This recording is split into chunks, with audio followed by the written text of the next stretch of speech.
Welcome back to Pro Chef Academy. So today it is Halloween weekend, so we have something really special that we're doing here today. I'm in my home kitchen here, or my mum's kitchen, so there's something really different here, and we're looking towards Christmas. So we're about 2 months away from Christmas, and now is the time that you need to be getting your Christmas cake done. So here today we are making our traditional Christmas cake, getting it ready here to allow it to mature and stuff like that. And this is a very special recipe. This is like gold dust. This is my mum's actual cookery book, lots of secrets in here, and today she shared one of them with us. This is her recipe for the most amazing Christmas cake that you will ever see. So I am actually going to give you the recipe. So we're going to start here, and I'm very carefully going to read this out. We have got 12 ounces of butter. We've got 12 ounces of brown sugar. We're going to use Maura sugar here. We've got 6 whole eggs. We've got a pound of flour, pinch of salt, pound of sultanas, pound and a quarter of raisins. We have a grated apple, 6 ounces of candied peel, 4 ounces of cherries, 2 ounces of whole almonds, 2 ounces of ground almonds, a half teaspoon of ground nutmeg, and a teaspoon of allspice. We've soaked our fruit then as well with about 6 tumblers of whiskey. And we also have the juice and the rind then of an orange and a lemon. Okay, so that is basically our mix here. We see we use some quality products here. We have traditional, this is an Irish recipe, so we have Odlum's flour. My mum only uses shamrock fruit for all our dry products there, and we also have Powers whiskey and obviously Kerrygold butter. So this is just a brief outline of what we're going to be doing, and I'm going to walk you through this video, and it's going to be super. Okay, so we'll see you very soon. Okay, so you can see my mum here, what she's doing. She's giving me a hand here today. We have the expert in the kitchen with us today. So we are beating the sugar, brown sugar, and the butter there, and we beat that for about 10 minutes there to make that really light and fluffy. Okay, really light and fluffy there, and that's going to help our cake to be nice and light, so it's not a heavy texture when we go to bake it. Okay, just like that there. So we're starting here to beat up the second set of eggs, another 3 eggs here. We're using large eggs, just a note. And just a little tip as well there, you can see that we have a cloth just to keep our bowl from moving underneath. And we have our sieve flour here as well. So we're adding a little bit of egg, then we add a little bit of sieve flour, so just our mix doesn't curdle here. And it's starting to get nice and light and creamy looking there. Okay, so I'm just going to take that off my mum. Okay, so we're now going to add a little bit more egg and work in some of our flour. Okay, say hello, Maura. Hello, Johnny. Okay, so as we're going along here, my mum is also adding some orange juice and lemon juice that's mixed there to keep the mix light as we add the flour as well, so it doesn't get too stodgy. Okay, that's just another point there just to note as we're going along to this cake.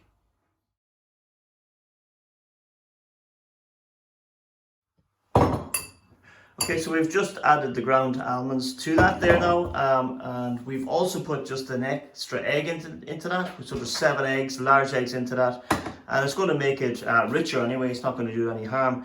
Just that the mix, we thought there just needed a little bit more liquid into it there, because it was getting a little bit dry there when we're adding the flour in. So like I said, just 1 more egg in there. So we're going to incorporate the ground almonds, and then you can see there we've nibbed almonds there as well that we're going to add there now in a second. So we're going to work those in. Okay, so I'm gradually adding the almonds to this. So the ground almonds in here first, and next we're going to add let's turn it up a little bit more, so speed number 2 here, just to work that in.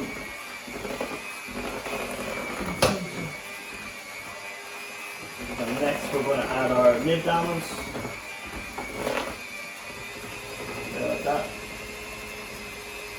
That's going to give a lovely texture to it as well.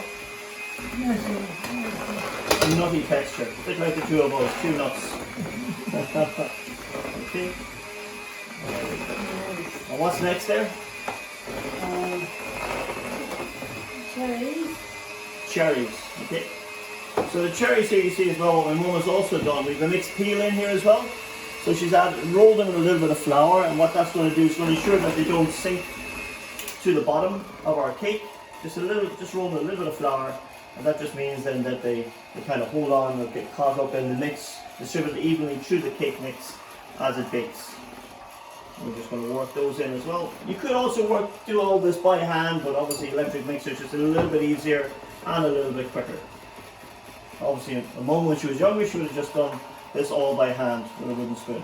But progress is a great thing. It just makes the job a little bit easier and a little bit quicker.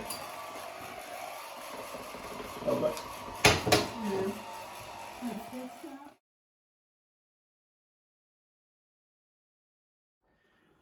Okay, so next here we're starting to add our fruit that obviously, like I said, have been soaked there in our Powers whiskey. In here as well I also have the zest of the orange and the lemon, and it's just a matter of, and you can see we've moved to the traditional method there of our wooden spoon, and we just gently, because it's going to get a little bit hard now for the mixer, we put too much strain on the motor in your mixer, so it's easier to do this just by hand. And like I said, we've had, how long did you soak the fruit for?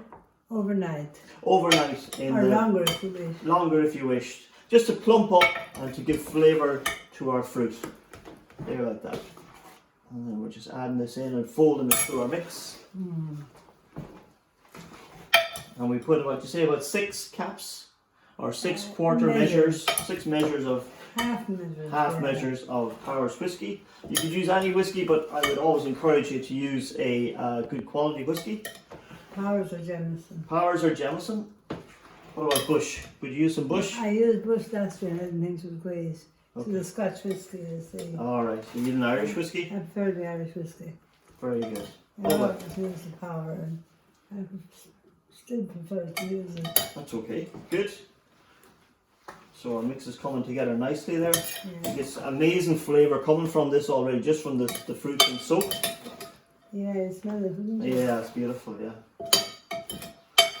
I might have tilt the board in there. So the next thing then we're going to add, just to make our cake moist again, is we're going to add some grated apples. So you just have some cooking apples here. Cooking apple, yeah. Yeah, really important there, because the tartness in it as well gives a nice flavour as opposed to an eaten apple. So you can see there. It's a melt through it anyway. It's a melt through, but it's just, we grate it as well just so that it breaks down quicker. In the mix, thank you. And then we're going to mix that in. You want to get it mixed in quite quickly because obviously it will oxidize, go black there just with the reaction with the air. And obviously we've peeled and cored and quartered these and stuff like that as well. Anything else? Any other tips there we're missing? No, I don't think so. Only when the cake is baked. Does that later. Yeah. Yeah, cool in the oven and yeah, we'll talk about that sure when we get 10 minutes then add that whiskey, that's the whiskey over it. Yeah. Okay. So that's just us mixing the apple through the mixture. You just want to make sure that there's a good even distribution of all the ingredients through our cake. Like that. There we go. Now. Okay, so the next stage here, cake's ready. We've got to prepare our tin, so I've melted a little bit of margarine here. And I'm just carefully going to grease this, not too much butter, just enough there that we coat the paper, okay? Like I kind of said at the beginning of the video, the preparation of making this cake is the most important. The weighing of the ingredients, that's what takes the most time. And it's like anything, if you prepare your ingredients well and your equipment well, then you should have no problems. So we're just taking time there, just to grease that up along the side there. And there's enough margarine or butter in there now. That side, into that side. Yeah, just doing that side. Sorry. Alright, there we go. So just make sure, and that's obviously to stop our cake sticking to our grease spoon. And there we go. So that's just the next stage, preparing our tin before we put our cake in. So we're just adding our cake mix now to our cake, prepared tin, just like so. And always make sure there's no air pockets in it. Okay. They have holes in it. Yeah, so you can see there she's using the spoon just to puncture through the mix to make sure, like she said, there's no air pockets. And in the beginning you have to, when you start putting it in, because otherwise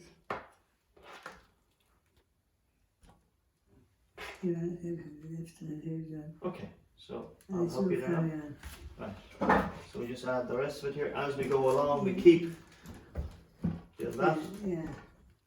So we don't get air pockets. So we have a good solid cake. So, so it's always important there that we clean out your bowl, no waste. We clean our spoon here as well, Maura. Yeah, clean the leaks off our spoon. There we go. And we flatten out our cake and disperse it evenly into our tin. And make a hole in the centre. Okay. And what's the hole in the centre for? So that will all go and rise in the middle. That will be evenly baked in the tin. Okay. So do you want to show us how to do that? I'll do that 1 second. And I'll kind of smooth it off.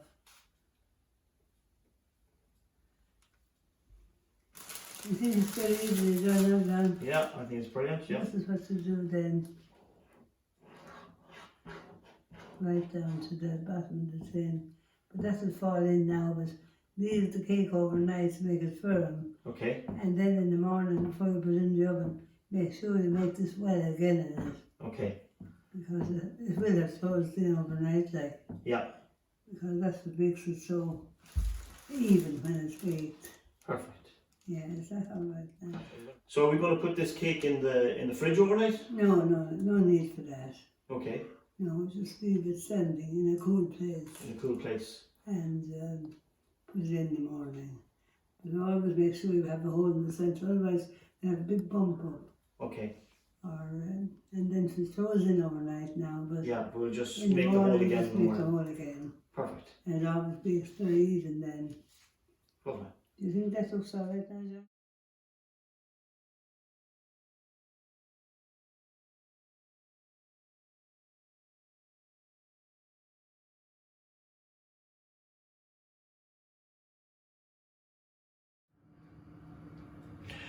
Okay, so as you can see here, what we've done is we have wrapped our cake or covered our cake.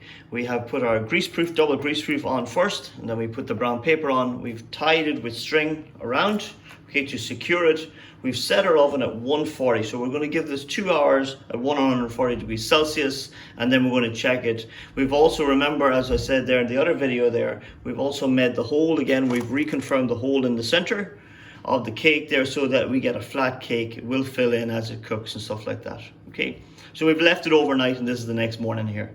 What we've also done as well to ensure, because the cake is going to rise up slightly, we've just tugged at each corner just to raise up the greaseproof and the brown paper here, as you can see here, so it's not actually touching the cake.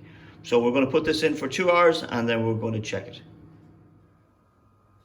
So here we have the finished product here. As you can see, our cake has been in the oven at 140 degrees for 4 hours now. Okay, so we need to test. So how you're going to test is, I have my mum's metal skewer, and what I'm going to do is, at various points around the cake, I'm going to insert the skewer just gently right down to the bottom. So here I'm going to test it for the first time.